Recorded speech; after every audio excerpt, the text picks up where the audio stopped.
Hello my dear student, एक बार फिर से आपका Aryan classes AS YouTube channel में स्वागत है। तो आइए आज हम लोग जानेंगे कि कोई तत्व किसी दूसरे तत्व से किस प्रकार से अभिक्रिया करता है। जैसे एक एग्जाम्पल है हमारे पास H2 plus O2 equal to H2O होता है। ये आखिर यहाँ पे H के अणुओं का संख्या 2 है, O के अणुओं का संख्या 2 है, यहाँ पे 2 हो जाता है लेकिन ऑक्सीजन एक ही रहता है। ये कारण क्या है, इन सभी चीजों के बारे में इस वीडियो में जानेंगे। उससे पहले ये ध्यान रखिए जैसे hydrogen, helium, lithium, beryllium, boron, carbon, nitrogen ये सब लिखा गया है ताकि इससे हम लोग इलेक्ट्रॉनिक विन्यास सीखें। इलेक्ट्रॉनिक विन्यास, इलेक्ट्रॉनिक विन्यास को निकालने के लिए हमारे पास जैसे परमाणुओं के अंदर कक्षाओं का संख्या K, L, M और N होता है। K में 2 इलेक्ट्रॉन को रख सकते हैं, L में 8 इलेक्ट्रॉन को, M में 18 इलेक्ट्रॉन को और N में 32 इलेक्ट्रॉन को रखा जा सकता है। तो कहने का मतलब है कि अगर हमको मैग्नीशियम का इलेक्ट्रॉनिक विन्यास निकालना है तो K में 2 इलेक्ट्रॉन को रखें, L में 8 इलेक्ट्रॉन को रखें, तो 8 और 2 मिलके हो गया 10, बचा कितना 2, तो M में कितना हो जाएगा 2 इलेक्ट्रॉन। इसका मतलब ये है कि ये हमारा हो गया मैग्नीशियम का इलेक्ट्रॉनिक विन्यास। इस तरह से हम किसी भी तत्व का इलेक्ट्रॉनिक विन्यास निकाल सकते हैं। उसके बाद में इसके साथ साथ हमको समझना है संयोजकता।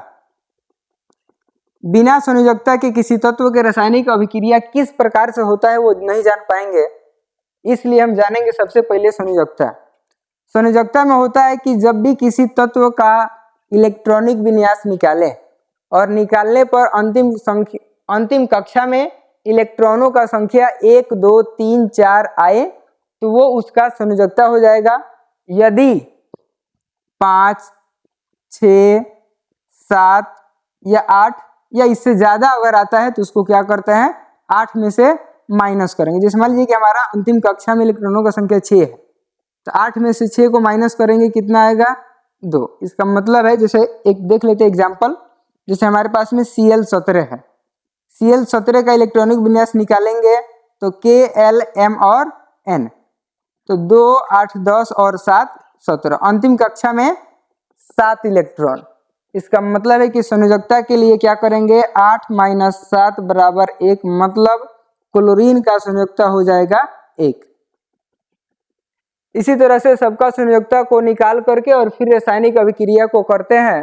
तो देखिए जैसे हाइड्रोजन है, हाइड्रोजन का परमाणु संख्या 1 है, मतलब कि अंतिम कक्षा में इलेक्ट्रॉनों की संख्या भी 1 आएगा, इसलिए हाइड्रोजन का संयोजकता हो जाएगा 1।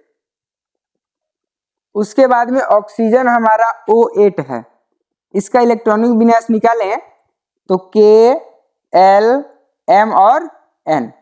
K के पास 8 इलेक्ट्रॉन है, इसलिए 2 और L में कितना आ जाएगा 6।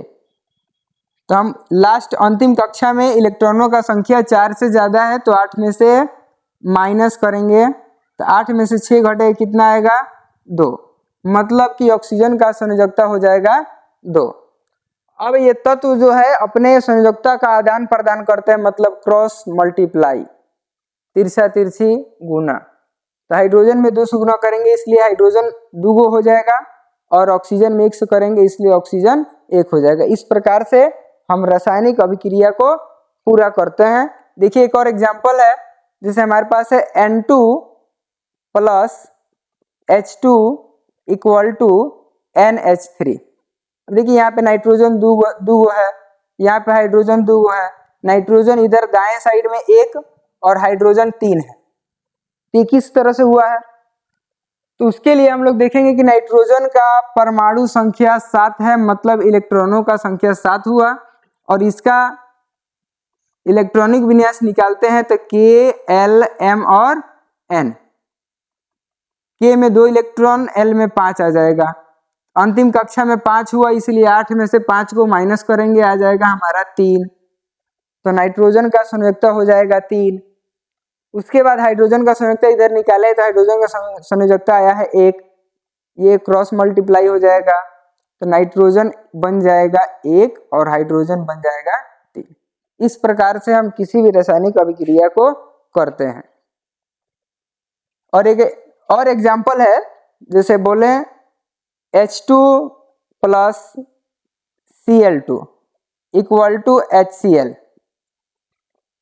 अब ये आप लोग खुद से करके देखिए कि होता है कि नहीं होता है।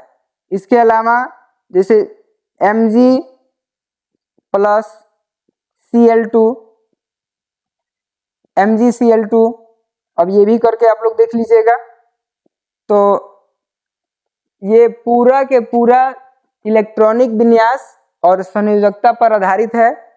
जब तक इलेक्ट्रॉनिक विन्यास और संयोजकता नहीं आएगा तब तक ये रासायनिक अभिक्रिया करने का तरीका नहीं पता चलेगा। तो इसलिए आप लोगों से मेरा अनुरोध है कि ये परमाणु संख्या और परमाणु संकेत को याद कीजिए, उसके बाद में इलेक्ट्रॉनिक विन्यास को एकाग्रता से समझ के उसके बाद में इसको बनाइए इलेक्ट्रॉनिक विन्यास को, इलेक्ट्रॉनिक विन्यास से संयोजकता को निकालिए और फिर संयोजकता के बाद रासायनिक अभिक्रिया को निकालने का, रासायनिक अभिक्रिया को बनाने का तरीका ढूंढिए। तब तक के लिए मिलते हैं दूसरे वीडियो में और विश्वास करता है कि ये पूरा के पूरा वीडियो समझ में आया होगा। तब तक के लिए जय हिंद।